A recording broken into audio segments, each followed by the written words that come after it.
वालेकुम। तो था आज जुम्मा, तो मेरी सास ने छोले भिगो कर बॉईल कर लिए थे ताकि काम और आसान हो जाए। और जुम्मे स्पेशल में हमारे घर में होती है बिरयानी। चिकन तो कभी सफ़ेद छोले की, आज थी बिरयानी सफ़ेद छोलों की।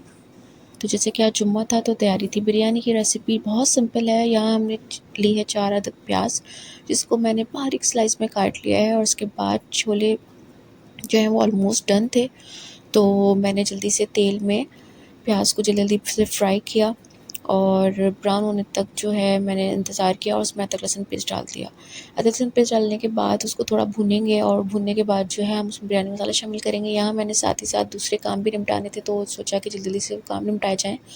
और खुद को यही समझाया कि ज़िंदगी में सबसे बड़ी ताकत दौलत या शोहरत नहीं, बल्कि खुद पर यकीन है। जब आप खुद पर एतमाद करते हैं तो दुनिया की कोई ताकत आपको रोक नहीं सकती। याद रखें, कामयाब वो नहीं होता जो कभी नाकाम नहीं हुआ, बल्कि वो होता है जो हर बार गिर कर भी उठ खड़ा होता है। यहाँ पर हमारे छोले हो चुके थे, हमने उसमें टमाटर हरी मिर्च ऐड कर दी थी और साथ ही साथ हमने उसमें चावल ऐड कर दिए थे टमाटर गलने के बाद।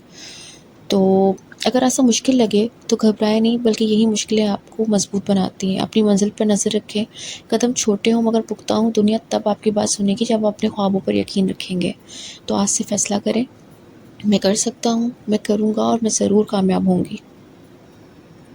ज़िंदगी का हर इम्तिहान तुम्हें कमज़ोर नहीं बल्कि मजबूत बनाने आता है। अंधेरी रात के बाद ही सूरज तुलू होता है। अगर तुम खुद पर यकीन रखो तो कोई शिकस्त तुम्हें रोक नहीं सकती। बस चलते रहो, मंजिल तुम्हें खुद पहचान लेगी। हमारी बिरयानी हो चुकी थी, हमने उसमें पुदीना डाला, यहाँ मैंने जर्दी का रंग तैयार किया और सोचा कि जो बर्तन रह गए थे उसको जल्दी जल्दी से साथ ही साथ निपटा लिया जाए। तो एक दफ़ा का जिक्र है, एक नेक आदमी यूसुफ सहरा के किनारे रहता था। मेहनती था, ईमान वाला था, मगर किस्मत जैसे उसके साथ खेल रही थी। उसकी ज़मीन खुश्क हो गई थी, कुआं भी सूख गया था और रोज़ी ख़त्म होने लगी। लोगों ने कहा, यूसुफ तुम्हारी किस्मत ख़राब है, शहर चले जाओ। मगर वो मुस्कराया और बोला, मेरा रिस्क शहर नहीं अल्लाह के हाथ में है। यूसुफ ने अल्लाह से दुआ की, ऐ मेरे रब, तू ही मेरा सहारा है, मैं हार नहीं मानूंगा क्योंकि तू मुझे देख रहा है। वो हर रोज़ अपनी खुश्क ज़मीन में बीज बोता रहा, चाहे बारिश ना हुए, चाहे उम्मीद कम थी।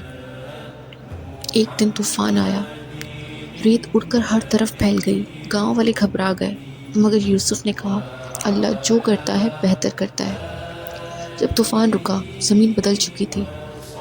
यूसुफ ने देखा रेत के नीचे एक पुराना बर्तन दफन था। जब खोला तो वो सोने के सिक्कों से भरा हुआ था। यूसुफ की आंखों में आंसू बहने लगे। उसने सजदा किया और कहा, या अल्लाह, तूने मेरी मेहनत ज़ाया नहीं की। ज़रूर करता है, मगर इंसाफ कभी नहीं भूलता।